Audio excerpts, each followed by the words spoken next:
Grief is not something we talk about enough, at least not honestly. We talk about it in neat, digestible ways, like it has a beginning, a middle, and an end. But that has not been my experience. Grief, for me, didn't arrive once. It came in waves, like it does for many people. It was layered, it was compounding, and it changed me each time it showed up. And what I didn't realize then is that grief wasn't just something I had to survive. It became the catalyst for my second act. Not overnight, not gracefully, but slowly, through loss, through rebuilding, through letting go of the life I thought I was supposed to live. So today I want to talk about that, not as a checklist, not as a lesson, but as a lived experience, as my lived experience. So, welcome back to Sip on This, the show where we talk careers, life, and loss. Because if there's two things that are guaranteed, is one, we have to pay our taxes, and two, we're going to die. But we're not given a checklist on how to deal with the loss of loved ones. So if this is your first time joining me, welcome. I am your host, Deirdre Haggerty, an ICF certified coach and the founder of Coaching with Misty, which offers life, relationship, and career coaching to align your values and your vision of life. I am so excited you're joining me today to have a conversation, coffee in hand, as we chat about life, careers, relationships, and those painful moments that shape who we are. I will not lecture you or tell you what to do. It's just the two of us in a coffee shop, chatting about topics that make us laugh or drive us nuts or help us understand grief or deal with it. So, a lot of times my podcasts are scripted or because I'm a writer and I'll write everything out beforehand. I like to be prepared and I have notes. Today is really going to be off the cuff because this is truly my lived experience. Maybe you've seen some of my clips. Maybe you've read some of my writing. I'd love for you to follow me on Substack if you are on it. But part of this episode was derived from an episode that my husband recently played for me from Anderson Cooper's podcast, All There Is. And in it, Sarah Bareilles debuted her song, Home, which was inspired by the first season episode that Anderson had with Stephen Colbert. And they had a very meaningful conversation, and the song depicts losing a dad at a young age. And my husband played this for me the other day, and I was bawling. And I wasn't just bawling for my own experience, which I'm going to discuss. But part of the reason that I was crying so deeply is I actually understood my husband's grief at that moment that he played that for me. And I couldn't understand why when I lost my parents, side by side, they were in hospice.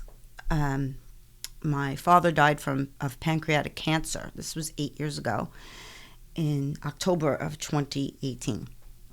And my father died on Friday morning and got the phone call. And I lived in Brooklyn at the time, and my brother and I drove to South Jersey to take care of what we needed to take care of.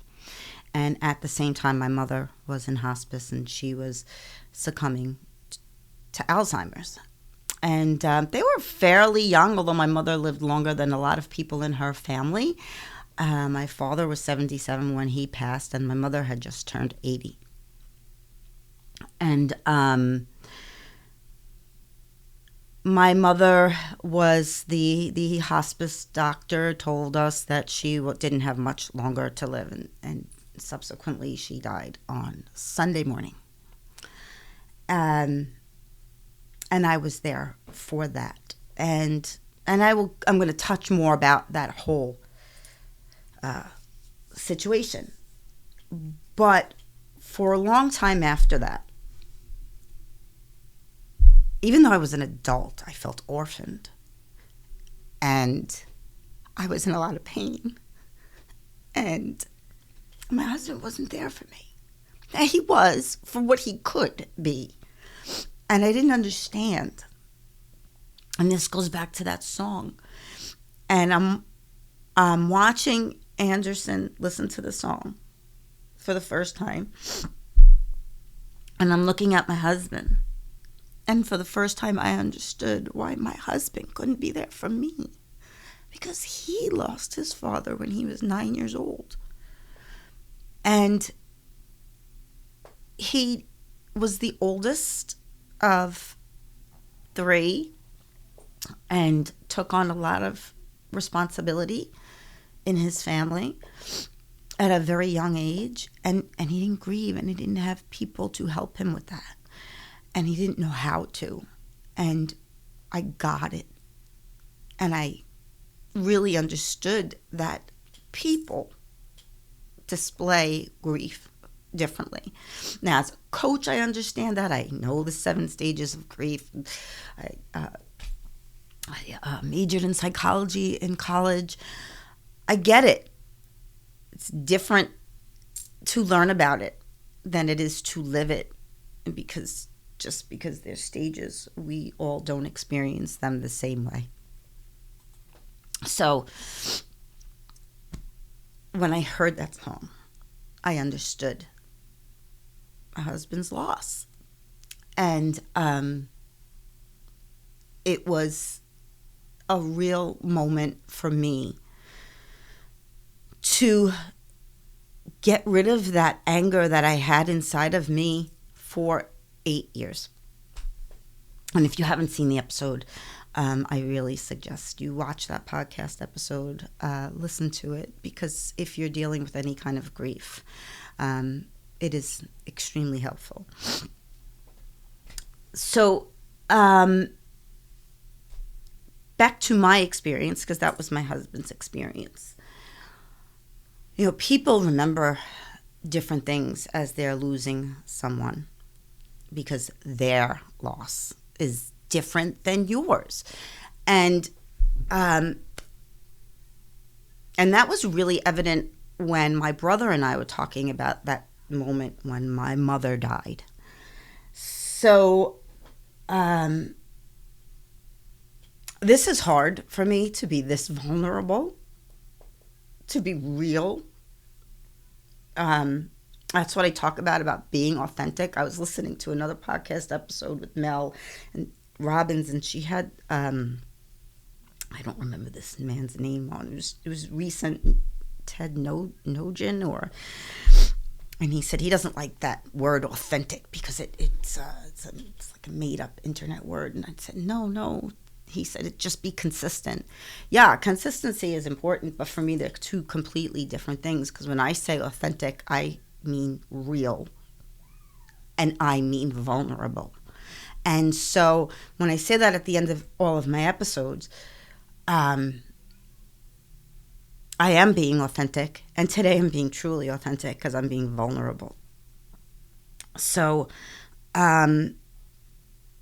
for the last probably 18 months of my parents' life, we were estranged. We didn't see each other.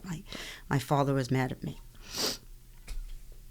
I can't explain why my father was mad at me. He's not here to defend himself, and I'm not going to disparage the dead. I'm not going to say anything negative about my father. Whatever problems we had, I have forgiven him, and forgiveness is not about him, it's about me. I love my father. I know he loved me. So whatever was happening at that time, he was angry at me. I believe he was angry at me because I couldn't take care of my mom. He had suffered his second heart attack. He had his first at 40 when I was a teenager. And right after I lost somebody incredibly dear to me. And it was difficult. I was 14. My grandfather died, and I loved my grandfather. This was my mother's father.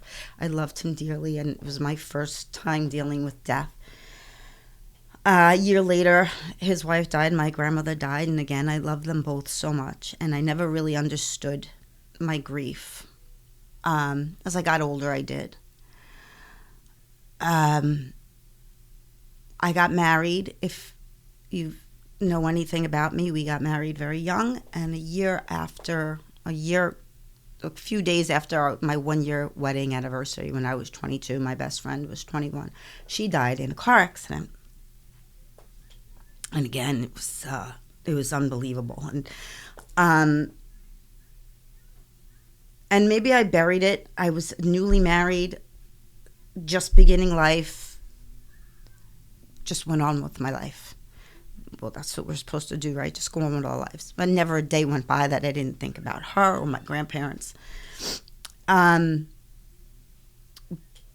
had to deal with death like that again until my parents. Pets, love my dogs that died, love them dearly. But again, never dealt with anything that bad until my parents. But what was happening was other types of loss. We lost our business, the first part of our business, which was like my baby. And we lost we chose to leave our home. We did win our home back in a legal battle, but we chose to walk away. So we moved. So I considered that a loss. And, we lost our finances at that time. We made it up. Everything was great. And then I was back to work full time, and my youngest was in school. And we really did need that money for my job. Like, this was at a time when my parents were sick, when my father suffered this second heart attack, and he had to have a triple bypass. And my mother was in the throes of Alzheimer's. And my father really kept it quiet how bad she was suffering. Didn't really, he was in denial. I'm just going to leave it there. He was in denial, and she wasn't getting the treatment that she should have gotten. And so one evening, I believe she was cooking, and the stove caught fire, and she got upset, and she ran out of the house, and my father ran after her, and he passed out in the street, if memory serves, and had a massive coronary. And then my mother was there, they took him to the hospital. They were able to get help, and he had to have a triple bypass. And it was that evening, I believe, or shortly before that, my father I think he was at his rope's end with her, and he's like, I just don't know what to do anymore. He just couldn't handle it. And then somebody had to take care of my mother now that my father was in the hospital, and then my father had to go to rehab. So for a short while, my mother was with me, and I was working full time. My husband, even though we lost our business, he kept his portion of the business, and he ran it out of our home. And my kids were in school. 2 were in college. One was in high school in Manhattan, and one was in elementary school. And I was working full time, and there was nobody to take care of my mother. I'm not mad at any of my siblings. This isn't about that. The expectation was it was to be me. But because of what we had lost financially, I had to work. There was no getting around that. I had to work. And my mother went to stay with my father in the rehab, which cost them financially. And so when they went home, back to New Jersey, he didn't speak to me. And then I got a phone call about 4 weeks before he passed away that he had pancreatic cancer. And so I called him up. And I'm like, I'm going to come see you. And he said, no, it's okay. You don't have to come. And I was like, no, I want to come. I want to be there. And I took my youngest son with me, and, we had a beautiful conversation. He told me what he wanted. for his funeral and how he wanted it to be, and he thought maybe there was a miracle drug, and I said no. And the social worker really left it to me to kind of finalize this with him, to let him know that this is it. You have to figure this out. And then I went to see my mom. And I asked his permission, and she was home with a nurse. And when I walked in the house, it was dark. It was in the middle of the day, beautiful autumn day. The house was really dark, and she was sitting at the dining room table, and she was just like fiddling with something. And when I walked into the house, she just was like, maybe she might have had a cup in her hand. She was doing this with her hands. If you're listening, you can't see me. I'm kind of just fiddling with my fingers. And I have a cup in front of me. And she's doing that, and she looked up, and her eyes lit up, and there was a moment of recognition that lasted a few hours. She had a lucid conversation, and she was so happy to see me, and I was given such a gift because she remembered me. As I was getting ready to leave, while I was sitting there at her dining room table, and I've been there so many times before, I noticed around the dining room, all of my pictures were gone. All of the pictures of my children were gone, my family. And I was like, what happened? Like, where did I go? So I was angry and drove back home, 3 hours to Brooklyn with my son. And then when I spoke to my brother, I told him, I said, where'd my pictures go? So, I don't remember if I got much of an answer, to be honest. I really don't remember what answer I received from him. And then he asked me in that conversation when I would be back to visit my father and when my kids would come. And my kids now, 2 are in Boston, and 1 was in high school. No, at this time, 2 were in Boston, and 1 was living with his girlfriend in Brooklyn. He had graduated college now at this point. And 2 were in Boston in college, and then I had my younger one with me. And he asked, when will I be coming back? And I was angry. And I said, I'm not. I'll come back and see Mom. Clearly, he took my pictures out. She didn't do it. Maybe she was asking about me. I don't know. Maybe it was easier for him to hide me, to not have to deal with whatever it is she was saying. I don't know. I wasn't there. As I said earlier, I can't make judgments about what he was thinking because he died and I couldn't ask him. And then the idea of me not returning, what I had said, was sent back to him, and he was told this. And my father tried to erase me as the executress of the will.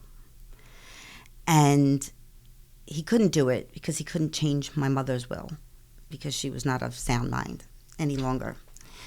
And so the will was, I know a lawyer was contacted. I know they tried to remove me. And his will was gone, but hers remained. So he probably threw it out, shredded it. I don't know, but we couldn't find it after they passed.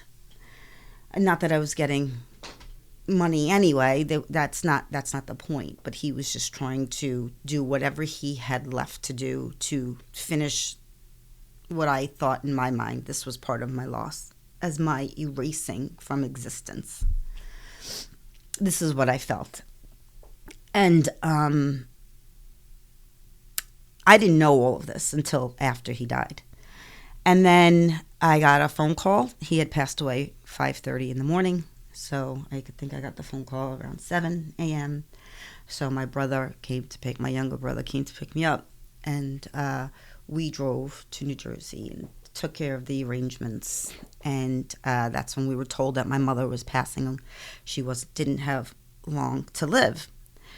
So we're Catholic, and they don't do last rites anymore. They just do anointing of the sick. I think my mother had last rites done a couple of times in her life. And so we called a priest, had a priest come in, did another anointing for her. And I had to go home because my son had an audition for LaGuardia High School the next morning, for 2 studios, for the dance studio and the drama studio. And his 2 older brothers had gone there. My husband had to work. My brother was devastated. You can't leave me, you can't leave me, you can't leave me. I said, I have to be there for my child. My child needs me. My son needs me. My husband can't be there. This was not something that we could reschedule. I have to be there for my son. I will return. She's not dying without me. You don't know that. You don't know that. I promised my brother, yes, I do know that. She's not leaving without me there. I promise you. I went home. Thank God I went home. My son went to the audition. I came home. I was waiting for my husband to come back from his job to take me back to New Jersey because at this point I couldn't drive. I was a mess. And I was trying to sleep. And I was woken up by a phone call from my son, who lived in Boston. And he was in his senior year, and he shared an apartment with my other son, his younger brother, who was a freshman. And he called me up and he said, "Hey, Mom, I just want to let you know we're okay." Okay, why would I not think you're okay? In case you're watching the news. What do you mean, in case I'm watching the news? What's going on, Mike? Well, our apartment burnt down. Your apartment burnt down. Building that housed 300 students from the college he was going to burnt down, and my 2 children were homeless. Thank God nobody was hurt. Nobody was injured. They were displaced. The school moved them, put them in hotels until families could get there and deal with what they needed to deal with. So my husband comes home, takes me to my mother, and he had to leave because he had to work again. And he left me. And it was part of the reason I was kind of mad at him all these years. But now I understand. But he had to work. It's like I had to work. He owned the business, and he was scheduled on an event. He had to go do it. So I'm sitting with my brother, and like I said, now here's where the 2 of us had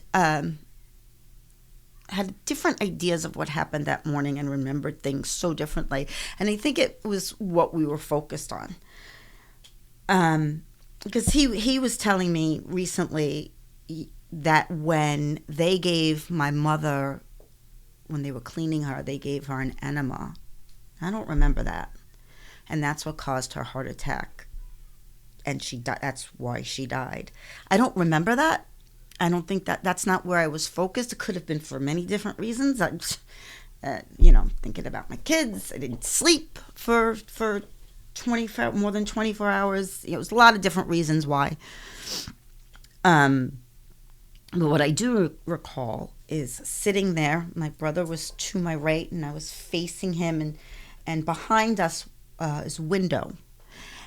And I remember seeing wings in the corner of my eyes, like black wings. And shortly after that, like fluttering. And that's kind of like I kept turning my head to look, to see what was there. And then I remember the nurse saying, "It's time." And then I remember my brother just being sobbing. I don't remember. I remember my mother gasping before that, but I thought that was when they were giving her her sponge bath. They were cleaning her up. I didn't know they were giving her an enema. I was not paying attention to that. Maybe I couldn't pay attention to that at that moment. I don't know. But like I said, he's the youngest. I'm the only daughter. I have 4 brothers, so we all see things different. And our loss is all different. Even though this was our mom, he was the youngest. He was the first son of my father. My 3 older brothers have a different father who passed away when they were little. And so they have different grief. And my mother has seen so much loss in her life. So when I heard the hospice nurse said it's time, my brother and I walked over to stand by her side, and my brother was very distraught. And I remember the nurse looking at me and like shaking her head at me and saying, he's got to calm down. And I was like, okay, and I was like, okay, Mom, okay. Who knows? Maybe she was telling me to calm down. I don't remember. I think I was calm. I don't even know if I was crying, to be honest. And I remember my mother kind of like choked her first of her last 3 breaths. And it scared us. We jumped back a little bit because it was like she was biting the air. And then she took 2 more, and then it was her last breath, and I was holding her hand. And so was my brother. And he was like, okay, Mom, it's okay. Dad's waiting for you. Like, it's time to go. And she did. And it was the most painful and most beautiful moment of my life because she was there for my first breath and I was there for her last.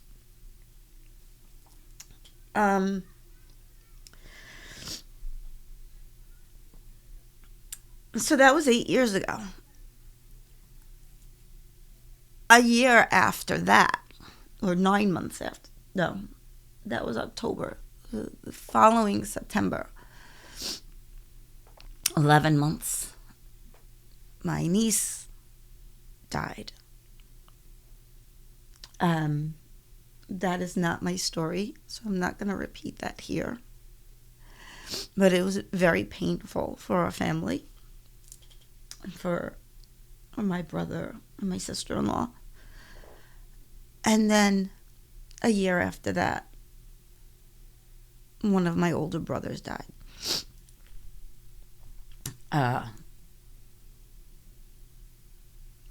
again, that was her godfather. It was my second oldest brother. I loved him dearly. So we suffered. I suffered a lot. And I couldn't.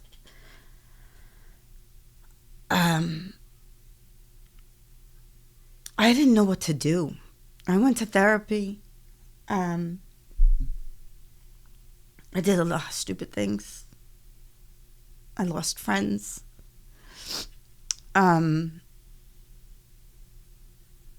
I decided to really then work on myself. And I realized at that time, so like I said earlier, this was the beginning, this was the catalyst of my second act. Because I knew I needed to be the person, and I was just lost in all of these things, the person that I was supposed to be. And I wasn't feeling like that person anymore. I was feeling like I was a version for everybody else. My parents wanted me to do this, I heard this forever. You should do this, you should do this, you should. No, I don't want to do that. I was a mom and I chose to be a mom. I'm not making excuses. Oh my God, the biggest blessings of my life. I love being a mom. You never stop being a mom even when they're grown. I love every single moment that I speak to them and I have with them. And, but I wasn't fulfilled, and I wanted to really just live my life and be happy, because I saw that, maybe in some regard my parents were happy, but what I saw while we were cleaning up from their death, there was a lot of misery there. There were layers upon layers of this material that was covering the windows, and that could have been to keep the sunlight out, because my mother would sundown. So maybe in my father's head, if it was always dark, that would never happen. I don't know what was going on. And besides the material on the windows, then the shades and the curtains, and then the guilt that I felt that I wasn't there.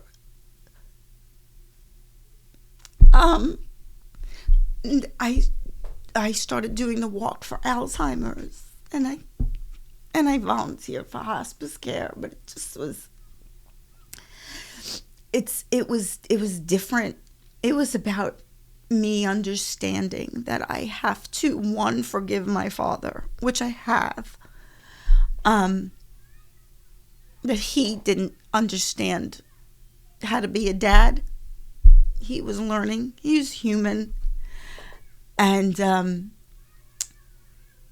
all the things that he had to deal with in his life.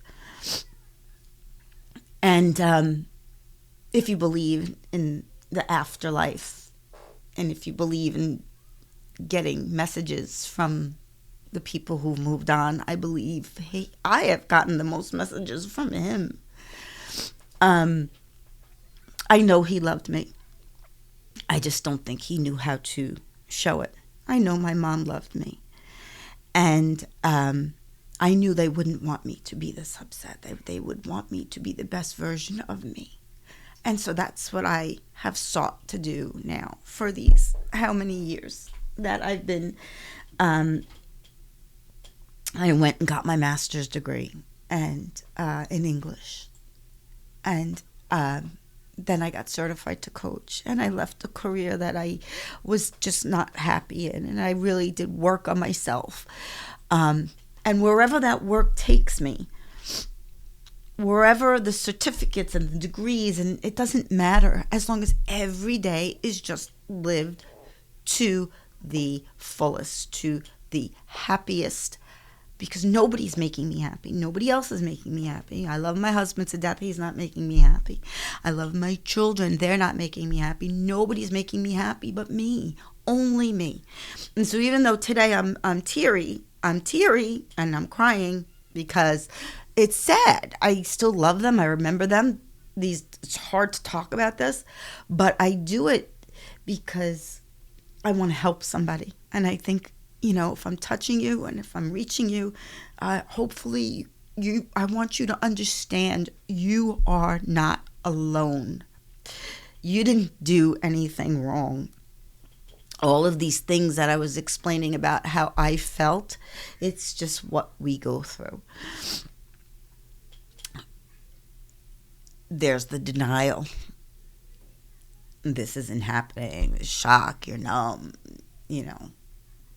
I think with the first, when my best friend died, that's how I felt. My father certainly felt like that when my mother passed, when my mother had Alzheimer's, and, she was suffering so from it. How could he not? His wife, his love, how could he not be in denial? I get it.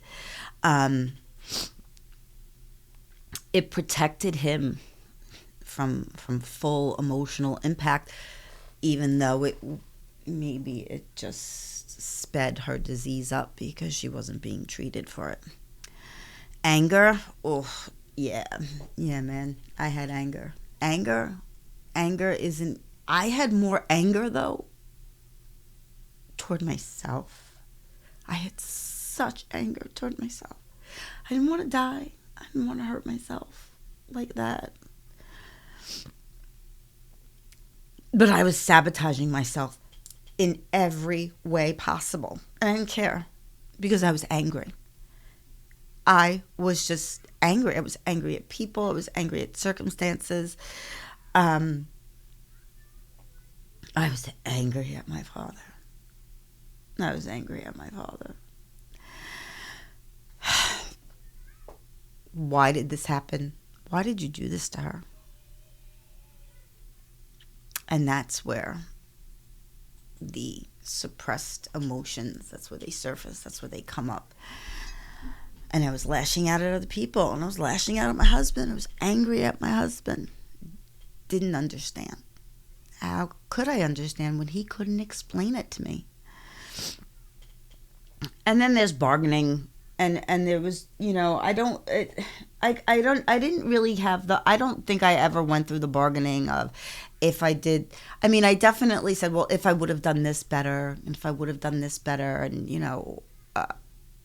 helping her out at the end when they were living with us,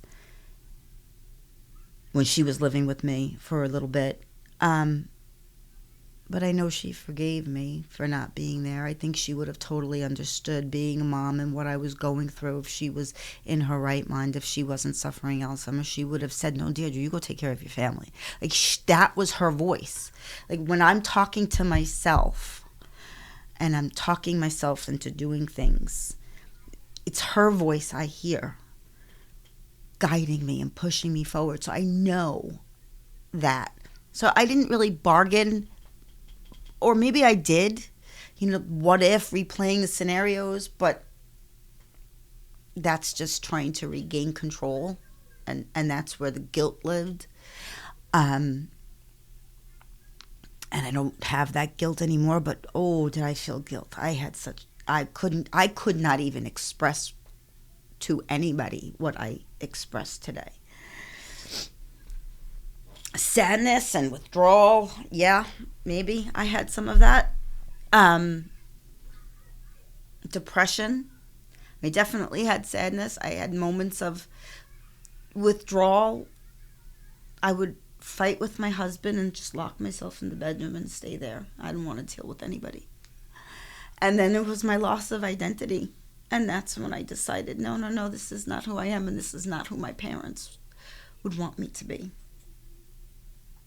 And for me, that's where I felt stuck.